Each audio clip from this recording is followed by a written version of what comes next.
From the unexplained to the mundane, come join us on a journey to the fringe.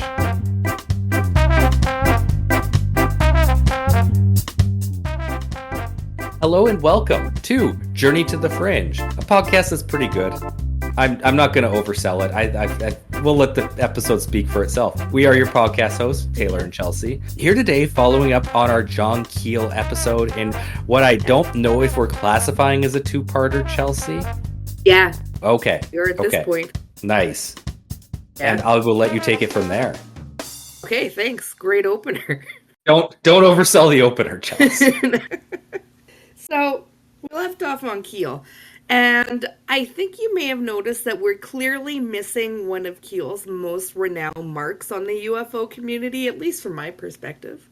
That being the Mothman Prophecies. I decided it needed its own episode or two, and I'm talking about an in-depth look at the book itself.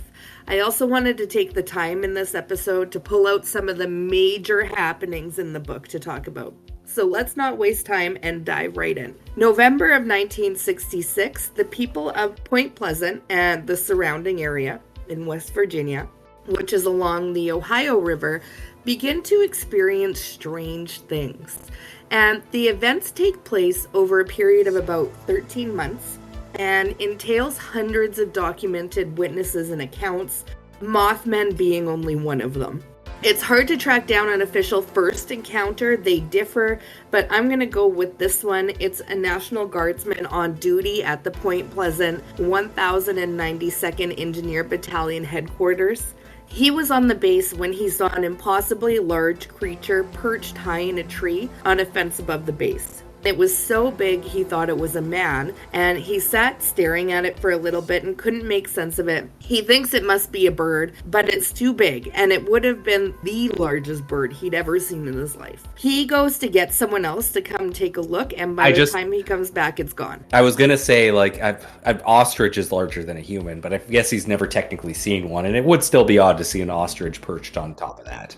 I don't think a perch on top is something that you hear from ostriches that often. Yeah, and I'm going to go out on a limb and say, like, an ostrich is pretty unique looking.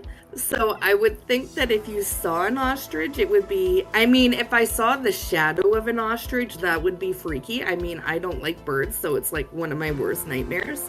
So I wouldn't like seeing it, but I would feel like I'd be like it was in the shape of an ostrich, because it just had like one super long neck with a bulb on the top and a fat body. The next day, after this sighting, a man you may have heard of before, but may not be able to immediately identify, named Woodrow Derenberger, was driving down the highway and had an encounter with a little entity that called itself Cold. Ah, yes. I know who we're talking about now. Yeah. So I just wanted to tell you that that's where that happened in conjunction in the timeline. The second encounter of the Mothman comes November 16, 1966, and I'm going to take this one right from the Point Pleasant Register. Quote, 2 Point Pleasant couples said today they encountered a man-sized bird-like creature in the TNT area about midnight last night. Quote within a quote, I guess, because I'm quoting the article. It was a bird or something. It definitely wasn't a flying saucer, end quote. Sheriff's deputies and city police went to the scene about 2 o'clock in the morning, but were unable to spot anything. But the two young men telling their story this morning were dead serious and asserted they hadn't been drinking. Steve Millette of 3305 Jackson Avenue, I love that they put their address in there. And Roger Scarberry, I guess, of 809. Yeah. This is before they came out with the term doxing, isn't it? Yeah. It would explain a lot of how much attention these people got after people started you could just walk up to them and stuff like that. Yeah. And Roger Scarberry of 809 30th Street described the thing as being 6 or 7 feet tall, having a wingspan of 10 feet and red eyes about 2 inches in diameter and 6 inches apart.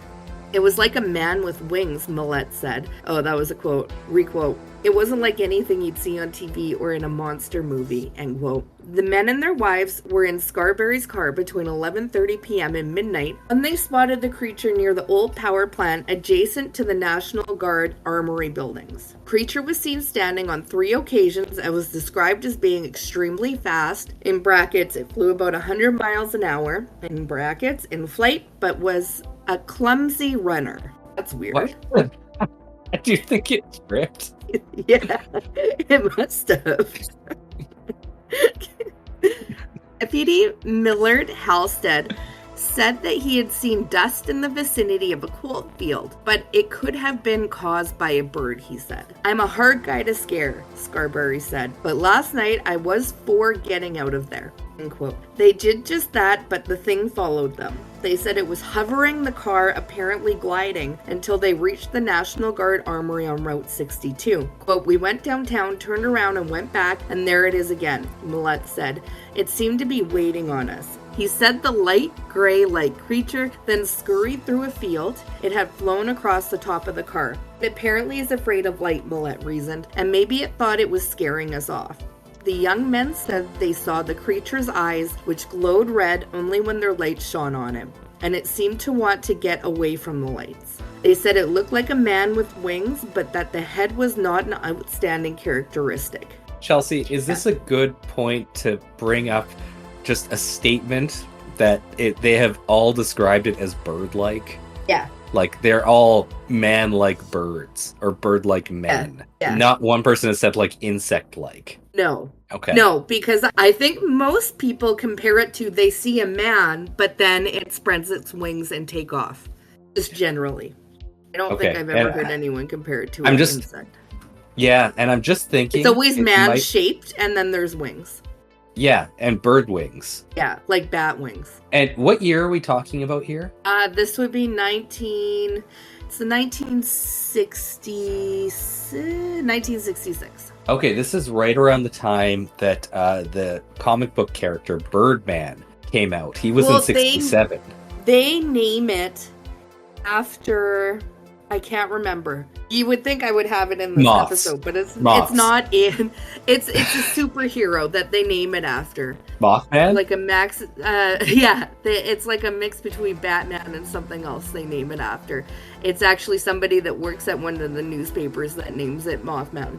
But yeah, everybody says man-shaped, and then it'll just take off and it spreads its wings. They said it looked like, quote, man with wings, but that the head was not an outstanding characteristic. Both were slightly paled and tired from lack of sleep during the night following their harrowing experience. They speculated that the thing was living in the vacant power plant, possibly in one of the huge boilers. Quote, there are pigeons in all the other buildings, end quote, Millette said. Requote, but not in that one. End quote. If I had seen it while by myself, I wouldn't have said anything, Scarberry commented. But there were 4 of us who saw it. They said it didn't resemble a bat in any way, but maybe what you would visualize as an angel. The last time they saw it at the gate of the C.C. Lewis farm on Route 62. They heard a sound like wings flapping, and they said the bird rose straight up like a helicopter. This doesn't have an explanation to it, Millette said. It was an animal, but nothing like I've seen before. Are they going back to look for the creature? Yes, Millette said. This afternoon and again tonight. Today, Scarberry said, but tonight I don't know. So that'll set the scene for you about kind of what's going on in Point Pleasant at the time. We actually haven't talked about this yet. I love the Mothman. It has the Mathman. I don't think you like the Mathman. Totally different guy. Yeah. But we've never covered this Mothman before. I love Mothman, and I've done the Illinois Mothman because I hadn't heard of him. This guy's the famous one, the original one coming out of Point Pleasant. That's the background. Well, I think it's very good of us to get to it within the first 4 years of the podcast. Or are we in year 5? Yeah, it couldn't come immediately. Oh. No, all the big ones you guys want, we're alluding to and will come at some point. Yeah, exactly. That kind of sets the scene for you for what's going on. Gray Barker writes the first book on the Mothman, and it's called The Silver Bridge. He writes it about the goings-on in West Virginia, and he writes it in 1970, which is 5 years prior to the Mothman Prophecies coming out in 1975. I read that one too. Keel's Mothman Prophecies accounts of his investigation into the alleged sightings of a large winged creature known as the Mothman in the vicinity of Point Pleasant, West Virginia during 1966 and 1967. It combines these accounts with a series about UFOs and various supernatural phenomena, ultimately connecting them to the collapse of the Silver Bridge across the Ohio River, December 15, 1967. Official investigations in 1971 determined the bridge collapse was caused by stress corrosion cracking in an eye bar in a suspension chain. Okay, so the official response was not moth people. No. Okay. It was never. Nope. So I bought this book years and years ago, and I was never able to get very far through it. I got a subscription to Audible and thought, I've heard so many great things about this book. Everything I've heard has been that it's a great book. I thought maybe listening would be better. I don't think that it necessarily was. I got through it. The guy said enthusiast funny. It came up way more than you would think in this book. It's a it's a well-used word in the book. He calls them enthusiasts. Ah, and sorry, whom are the enthusiasts? UFO enthusiasts. Oh, okay. He uses the word a lot. That's my review of the Audible, by the way. So, not bad. Uses the word. Now that I've had time to actually process what I read and take in a great amount of media and other books and TV show, well, media includes all of those, about the Mothman Prophecies, I think I had a hard time with getting into it, as well as wrapping my head around the Audible book, because it wasn't necessarily what I was expecting, especially after seeing the movie, which I'll talk about in a second, which is right now. So Richard Gere doesn't come up in the book at all, I take it? No. Or what's his name? The guy from Shameless. What the hell's that guy? He's the guy who dies. Oh, did you just spoil Shameless for me? No, he dies in Mothman Prophecies. Oh, that's Will Patton. Yeah, the guy in Fargo. Right? Who's the guy in Fargo? I don't think it's Will Patton. Let me look his name. Will Patton was just in the TV show I really liked, Outer Range. It is. I don't think it's Will Patton. It's William H. Macy. The Mothman Prophecies book is not one complete story. It's not an easy linear story to William follow, H. Macy, such as the movie had me expecting. Is William H. Macy not in Mothman Prophecies? Do I have him confused with somebody? No, you're thinking of the wrong guy. Yeah, I am. Now that you say that, Google Will Patton. Oh, that guy. Yeah, I definitely have the wrong guy. He was in Remember the Titans. Yes, he is. I've never seen Shameless, though, so I had no idea. Yeah. I disagreed with you. So, with all that being said, I wouldn't mind reading it again now, knowing what I know, and taking it all in again. And this time I would read it. Not that I haven't kind of read it based on my notes through Audible. The book was widely popularized as the basis of a 2002 movie called The Mothman Prophecies, which stars Richard Gere, Will Patton, like we were just talking about. Not Macy. That's how I knew his name so quick. Nope, not him. He wasn't in Fargo. Laura Linney and Alan Bates, and I don't know why everybody keeps not mentioning Deborah Messing, but she's in it too. Only briefly, though. Maybe that's why. Is she the one who has the dream? She's the one that dies in the beginning. Oh, it's from right. 2002. I'm not ruining anything. Well, you can't ruin the first 5 minutes of a movie. Yeah. Straight up. That came out in 2002. The whole movie. So, Gere and Bates played two parts in Keel's personality. Bates' character is named Leek, which is Keel spelled backwards, and Gere's newspaper journalist character is called John Klein, also a play on Keel's name. Taylor. Yes. You've seen the movie. Yeah, it's a Christmas movie. Yeah. Now that you mention it, it is. What do you think of it? From what I remember, it was pretty Based on good. Your really good memory of it. Yeah, William H. Macy was fantastic in it. It's a shame he had to die. I don't really know what to tell you. Like, Indrid Cold is probably a little overrepresented for what he actually had as a relationship in the whole thing. But overall, not a bad movie. Richard Gere in his prime, so... I will say that it was my first introduction to the Mothman. Yeah, me too. So As we grew up together. For that. Yes. We were both introduced to Mothman through the Mothman Prophecies movie. Reading the Mothman Prophecies and having started out being very familiar, 2002. So it came out when I was like going into high school, and reading the book so far after it came out, after being a huge fan of Mothman. I was actually impressed that most major things in the book are covered in the movie. Not necessarily how they're covered in the book, but the first story that I told you, well, the third story that I told you in the beginning is in the movie. A lot of things do make it into the movie, and I will say the movie is much more cohesive than the book is. I was really impressed because most everything that's in the movie is in the book. They just took key points, made it into, they made it Hollywood. A linear story that they can actually sell to the public, yeah. Exactly. That being said, there's like Indrid Cold isn't the same, but interactions that Will Patton has with Indrid Cold, while they weren't necessarily interactions that Woodrow Derenberger actually have with Indrid Cold, they are themes that are in the book. And you'll see through some of the things that I go through in these episodes that as well. You're going to see some things, if you can remember the movie, come up in this that are just presented a little differently. Keel also said that he was pleased with director Mark Ellington's interpretation of the book. Quote, "They got a lot of stuff in the book into the movie, but with slight variations. I have no real complaints about it. It's Hollywood and it's done well. That's my feeling about it. I actually would give a similar review. They did do a good job and a lot of the stories did make it in the movie," end quote. Like I said, I agree. I have to say it's probably one of the best book to movie renditions. I do have some thoughts on the book. I read a synopsis of the book above to you. I mean, previously throughout, if you could rewind a little bit, I read it. And I have to honestly say, I would not say, it is an accurate one, but it's not.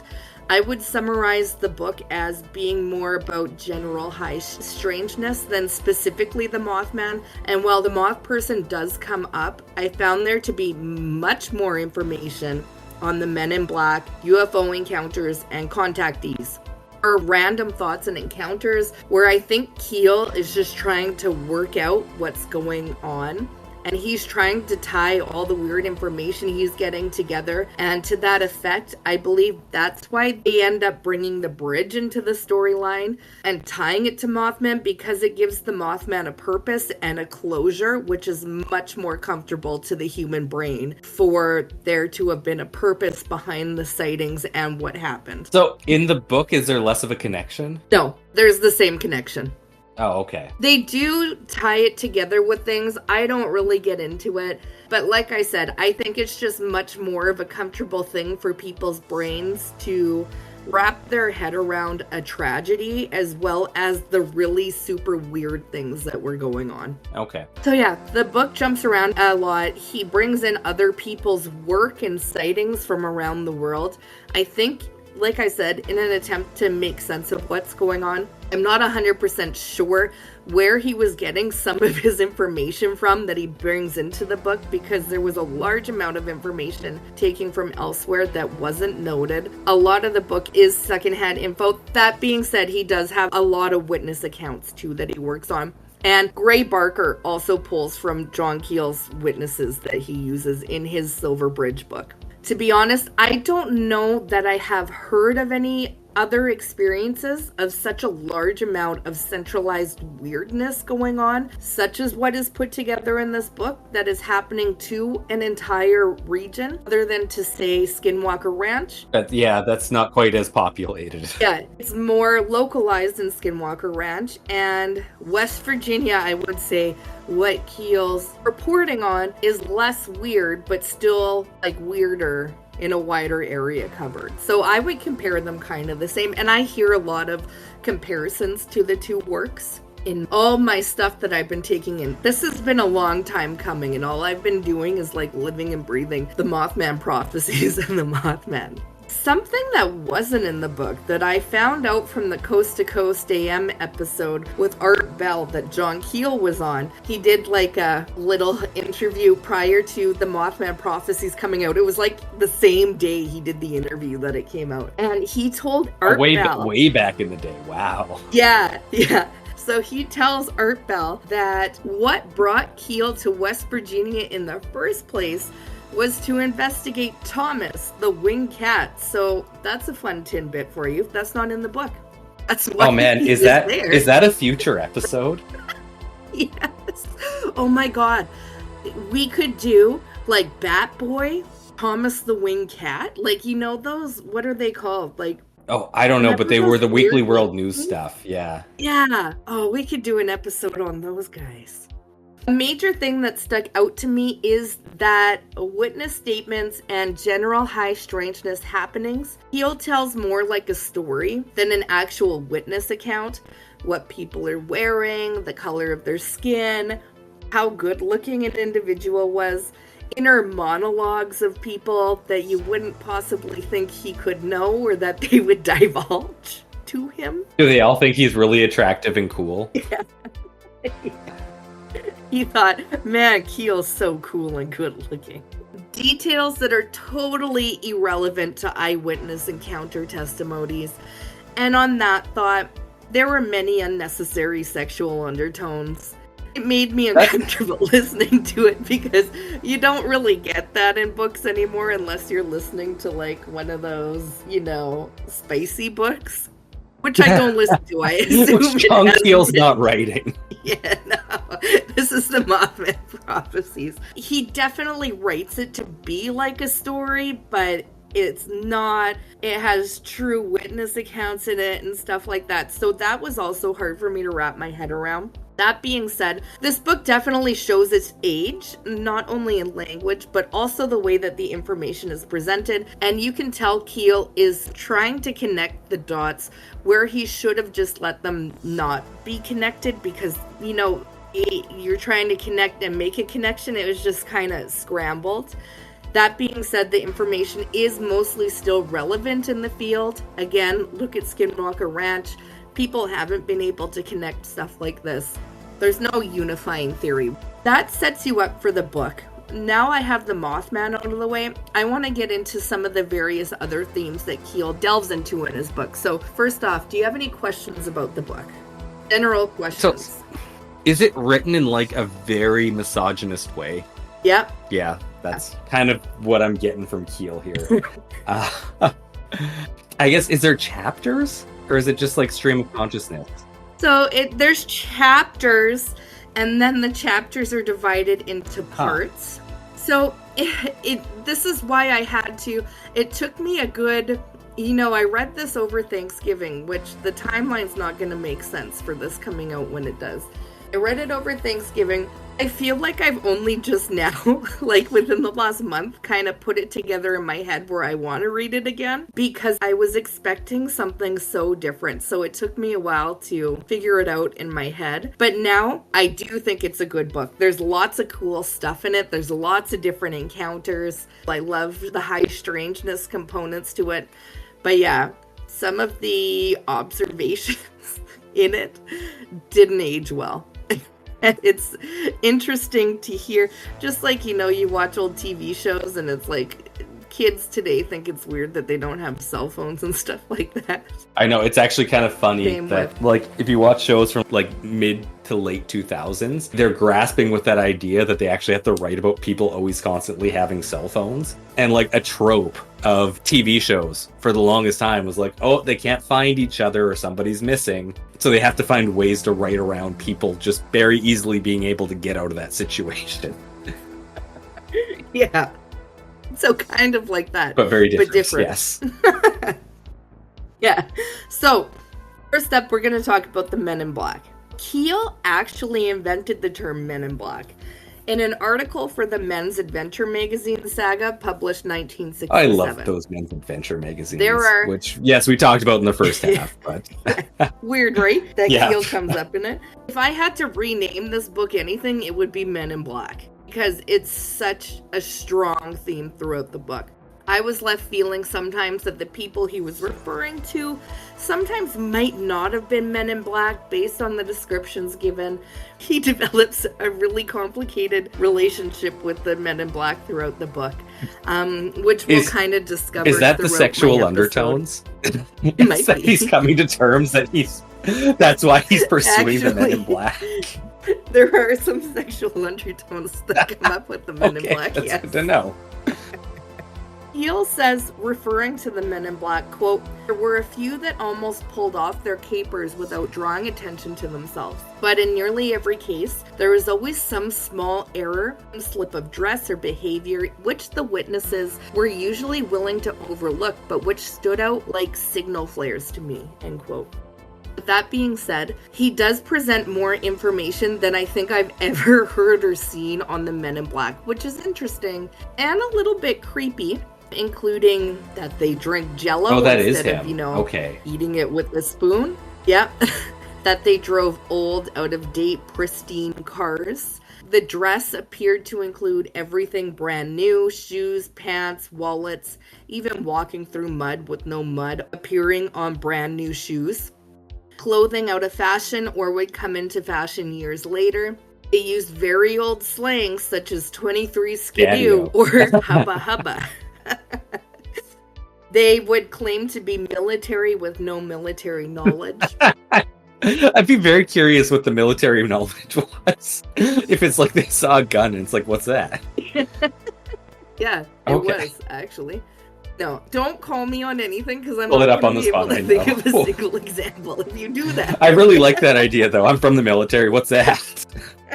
Come up often in conjunction with people who had witnessed a UFO or inhabitants if asked, and would show up on the doorstep of contactees who had not yet revealed their encounter with anyone. Thus, the suspicious nature. They offered contactees pills. Some had wires sticking out of their pant legs. I do have the story. I think it's too long of a story to read right now. When you say offered pills, is it literally just here, have some pills? Yeah, so they had gone to the house of, I knew this was going to come up. Okay. But I didn't prepare for it. They had gone to the house of a contactee and offered her a pill. They gave her 2 pills actually, and they said, take one now, and then take one in precisely however many hours later. She did take the pill, and then she ended up telling it must have been Keel because it made it into the book and they had it tested, and it was something ordinary. Like I wish I could tell you right now. Aspirin. Something like that, yeah. Still super strange. Some had wires sticking out of their pant legs. In this story, they show up at the house of a contactee, and this man is looking very strange. It's always something that's just out of the ordinary. Very well dressed, like bulgy eyes. And this guy says that he needs to come into their house because somebody had passed away in their family, and they just wanted to verify that he was actually the person of the loved one that had died in another state. So he needs to come in for precisely 40 minutes and ask them questions. So he goes in and he's asking the contactee questions that are very personal about like any identifying marks on his body and stuff like that, where he went to school, very personal stuff. The wife asks him if he needs a glass of water, if he'd like some coffee or anything like that. And he says he'll take a glass of water, but that he would take it in 10 minutes. It was a very precise amount of time. So in that time, he keeps talking and he is getting more flush and uncomfortable as he continues talking. At that 10 minutes is up, he says, I'll take that glass of water now. He takes a pill, to which all the symptoms appear to be relieved, and he continues on, and right at the 45-minute mark that he had said, or 40 minutes, whatever it is, he gets up and leaves. And they are all talking at the end about how weird the encounter was. And they had all noticed that he had wires sticking out of his pant leg that they talk about after. And then they look out the window when he leaves, and he's gone. No car was ever in the driveway or anything, and the guy just disappears. So anyhow, they get a call weeks later being like, yeah, he wasn't the guy. Wrong guy. Heel believed he was being watched closely by the Men in Black. And at one point, Keel stops making appointments and plans, just because it seemed like people would be knowing about plans and meetings that he had. Random contactees, when he was interviewing them, would comment on meetings that he would have in the future and stuff like that, which he thought was very weird. So he ends up stopping planning his life, and he just does everything on a whim. And he just starts like stopping by previous contactees' houses. He'll just go about his day, drive past and be like, this guy's a contactee, and stop by, because he wanted to get out of this where people would be able to know about what's going on, because he's keeping appointments and stuff like that. Once he did that in a bid to reclaim some of his privacy, Keel says they were always still a step ahead of him, even when he didn't know himself what he was doing, what hotel he was staying at, where he was going in the day, and stuff like that. Contactees would receive phone calls from Keel's secretary that contactees would relay their experience to about their encounter, and Keel did not have a secretary. He would show up to interview the contactee and he'd be like, what secretary? That's what he talks about as just a brief rundown of Men in Black encounters in the book. Yeah, that's enough that you wonder why he decided to just go with Mothman as the title of the book. Yeah, I wondered that too. It's pretty huge in the book. There's a lot going on with the Men in Black, and it evolves as it goes on. He has a very complicated relationship with the Men in Black. Now I'm going to move on to Indrid Cold and the Grinning Men. We have done a whole episode on Indrid Cold, and to my dismay, I've left some stuff out. So I get a second chance. Lucky me. And in preparation for this episode, I told you I took in a lot of Mothman media. I read Woodrow Derenberger's book, Visitors to Lanulos, which is the story of Woodrow and his contact with Indrid Cold. He did go on to visit the planet Cold was from, named Lanulos, in case you needed that spelled out. I don't know that I talked about that in the I don't think we did. Episode. No. So he's from Lanulos, and Derenberger actually goes to Lanulos. So Woodrow and Cold contact each other. Well, Cold contacts Derenberger primarily through telepathy. Quote, Woodrow would get a tingling sensation in his forehead and then receive thoughts from Cold into his mind that would explain different things, such as what Lanulos was like and that the people there lived to be 125 to 175 Earth years. And then upon completion of the conversation, I guess you could call it, Cold withdrawals from Woodrow's brain, I guess. And he describes it being very painful, like sharp pains in his temple. And Cold always says to prepare for it because it's going to be painful, end quote. No, that wasn't a quote. The quote ended before I commented on it. Not the issues with quoting. Yeah. I've never heard it described as like painful telepathy. Yeah, it had to have been a little bit more than telepathy at that point, I think. Woodrow and those around him also had experiences with the Men in Black. Salesmen went door to door around the small town. He's actually from just outside of Point Pleasant. Salesmen are in around that town selling different things at each door. Like one, it would be Bibles, and next door would be vacuums. And they would be asking about Woodrow and the validity of his alleged account. They were asking about him in the end, I guess, and they're just being super weird. Those Men in Black are weird. Another interesting thing about Indrid Cold is that there are corroborating stories. Not only did someone witness Derenberger pulled to the side of the highway speaking with someone the night that he met Indrid Cold, on the same night as Derenberger's experience, we have this one that I'm going to read right from the book, and I'm going to open it up, turn the light on, because I'm too old to not have the light on to read this. On November 2nd, 19... Do you hear that? That's the book. Good work. That's how you know it's true. Yeah.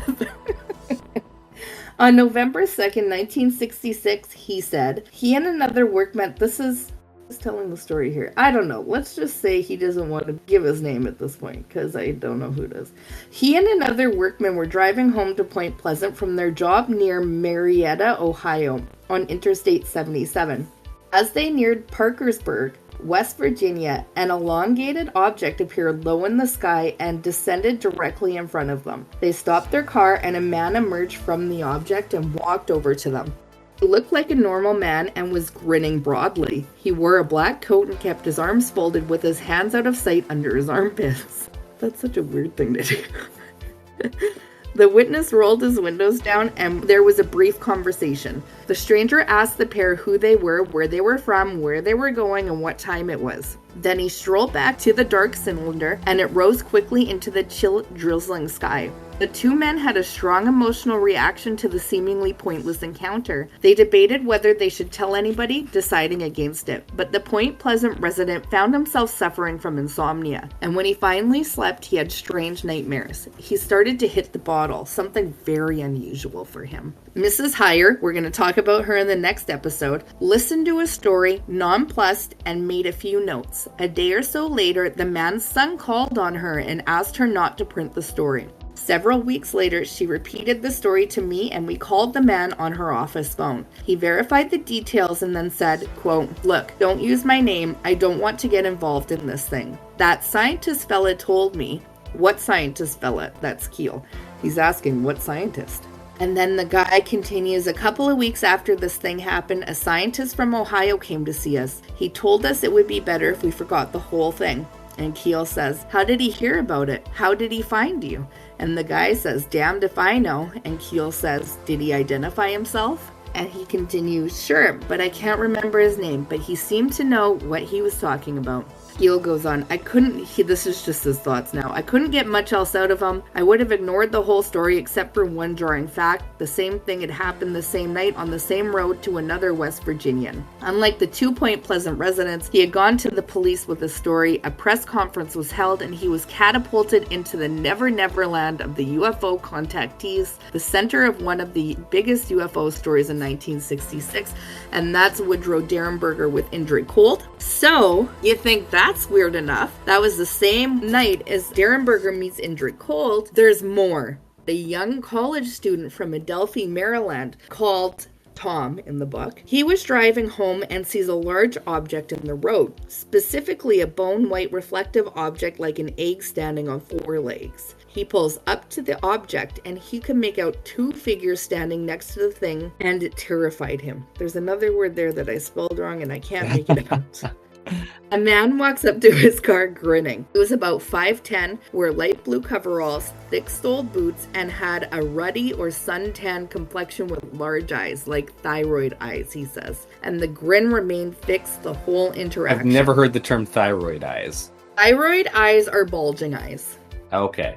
This man tells Tom his name is Vadig and asks him random questions about where he's from, where he's going, whatever. Valdig says to Tom, "I'll see you in time," and pieces the fuck out. Vadig makes more appearances to Tom throughout some amount of time and is actually taken to Vadig's planet. Wait for it, Lanulos. Tom shares this with his college roommates and gets a hard time about it.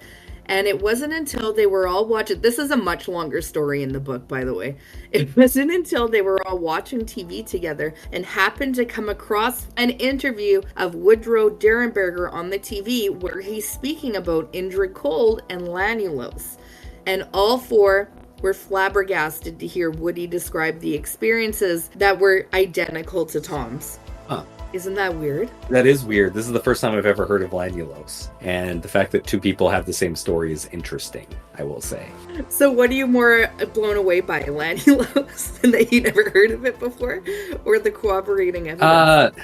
I think Lanulos, just the fact that it's like so out there. Like, we've heard of tons of planets that have been brought up as like things aliens say they're from there, and even places that people get taken. But like, yeah, Lanulos is the first time. Yeah, Keel does go on to say that he wouldn't have put that much stock in Woodrow Derenberger's encounter with Indrid Cold, and even continuing, because his contact with Indrid Cold does differ from other contactee encounters that he's having in the book. So he said based on that, he wasn't putting much stock on it, except that it's so corroborated. Not only people seeing Derenberger parked on the highway speaking to Indrid Cold, but there's 2 more encounters with grinning men that happen. One is with the same exact planet. And the other is another grinning man that happens the same exact night. Like, that's more than a coincidence to me. Which I would agree. Indrid Cold, that one's a little bit out there as far as believable contactee reports. But again, at the time, this is not something that was following sci-fi movies and stuff like that. It would have been out there to even fabricate. So the grinning men, as you may gather from what I just said, are apparently a phenomenon of contacts with extraterrestrials that differ from Indrid Cold, perhaps. I know when I did the Indrid Cold episode, there were a couple more, but it wasn't anything crazy. Keel says it's a little bit more than that, and he's talking to a witness here. Quote, "One night when I was walking home to my apartment, I became aware of a man following me. When I looked at him, he stopped and grinned at me, but there was an air of evil about him. I can't pinpoint it exactly," end quote. Keel responds, quote, "Was he possibly some kind of sex deviant?" Good question. See, there's very, very necessary question. Weird I don't sexual know comment I told you about. Yeah. Quote, "No, I don't think so. He was short and sly and wore a black coat and black trousers. His face was dark and foreign looking. I don't know why, but the evil grin is burned into my memory," end quote. Keel goes on to say that the foolishly grinning man is a staple item of psychic lore. Black suited with a dark complexion and craggy foreign face, he has been described to me in many places and by many people. He didn't provide any stories in the book other than, those 3 about the grinning man, but he kind of sums it up there saying he sees it over and over again. I mean, I don't look in all places, so there has to be more out there? Question mark. Because when I looked it up with Indrid Cold, I didn't get a whole lot more stories, but there was quite a few in this one. So we're moving on from Indrid Cold now to contactees. Quote, "When you enter the unreal," this is Keel, "when you enter the unreal world of contactees, precision, prophecies, and mysterious invasion of your privacy become commonplace. Contactees seem to develop heightened perceptions, ESP, and prognition." I'm just wondering if that's why he's able to glean what people are thinking throughout the book. Is he's getting it secondhand from all these people? Okay. Yes. Yeah, it must be. The changes occur almost overnight. In their meetings with the entities, they are served up platters of propaganda along with rumors and nonsense, which they accept and repeat as fact. Many of the choice tidbits of UFO lore were put into circulation by contactees who placed their complete trust in their contactors. Entities spun wild tales about crash saucers being confiscated by the U.S. Air Force, farmers shooting and wounding spacemen, and so forth. Contactees repeated the stories to wild-eyed UFO enthusiasts, and so they spread in ever-widening circles until they appeared in articles and books. Darren Berger never claimed psychic powers. He said he received telepathic messages from Cold, giving him specific information. Uri Geller claimed that his psychic abilities came from space intelligences. He became world famous after his alleged contact with a flying saucer on a desert in the Middle East. He has been tested by armies of scientists and parapsychologists. Yeah, we've talked about him before. Yeah, and he was a part of something else. Yeah, I'm trying to think too. It was an army program. It was remote viewing. Yes, remote viewing. Thank you. I was going to say it's adjacent to Men Who Stare at Goats, but yeah, you're right. Yeah, that's what I was thinking too. I always have to translate Men Who Stare at Goats into remote viewing. Usually contactee experiences follow certain patterns which they are not even aware of at the time. A long series of seemingly unrelated events occur prior to the first overt contact. These events can begin in childhood and span many years. Then too, most contactees have active or latent psychic abilities before contact. People who see ghosts or religious apparitions have the same patterns of the UFO contactees. And in fact, the apparitions described in religious miracles usually share the same physical characteristics as our UFO entities. That is, long fingers, dusky complexions, and pointed fingers. Those are just, there's many contacts within this book. The whole book is just Men in Black and contactees, to be honest. And the Mothman comes up a couple times. Well, it's more than a couple times. Hey, and there's a Mothman. You get what I'm trying to say. I just thought that was an interesting thought that he was getting out about contactees. Every so often you see him have a glimpse at what he's trying to put together, and it's pretty good. I do like that he's making the connection between religious apparitions and UFO contactees in that last little bit there. But that's where I'm going to leave this episode on today. And then I'm going to leave it for a surprise on just what we're going to be talking about in relation to the Mothman Prophecies next week. What do you think so far? There's actually more to it than I was expecting. I was kind of expecting it to be more bunk than it's turned out. Well, I think we were both surprised with the Keel episode. Yeah, it's just with that background and the fact that from what I've heard, yeah, he's not the best investigator. No, and you can tell, I have my critiques in the next episode, spoiler alert. But aside from the way he tells his stories, and the way he does kind of lead his witnesses, which, again, next episode, it's really entertaining. He has some good stuff in there, and I can't fault him for wanting to make it a good read. You know? Yeah, fair enough. He was just generally a good writer before this. He wasn't a UFO investigator. He was a propagandist. So you could see why he would bring something like that into this. It does make it more enjoyable. To me, it sticks out like a sore thumb, and you can kind of read around it. But still an enjoyable book. I like the topic. I love the stuff he's talking about. So I don't know what to say about it in the end. And plus, these people are all contactees and have had their experiences. So it's not like he was making it up. He was just, adding his Keel flair to it. Well, and you got to think, if he's trying to draft a narrative into a linear story, well, not necessarily a linear, but a story nonetheless, he's not going to necessarily... I don't know, this might be, I didn't read it, but I could be completely off base. But he's not going to ask as tough of questions as he might need to actually see if it's a legit case, if it's aligning with what he already has. See, I don't know because I didn't read it, so you'll have to... Yeah, but the thing with that is he doesn't know what he has. That's fair, but most part, when we're looking at cryptids and whatnot, they're all one-off sightings. They're not things that really go on for that long. But his stories seem to. Yeah, that's something I couldn't make heads or tails of with the Mothman Prophecy. There's nothing else like this.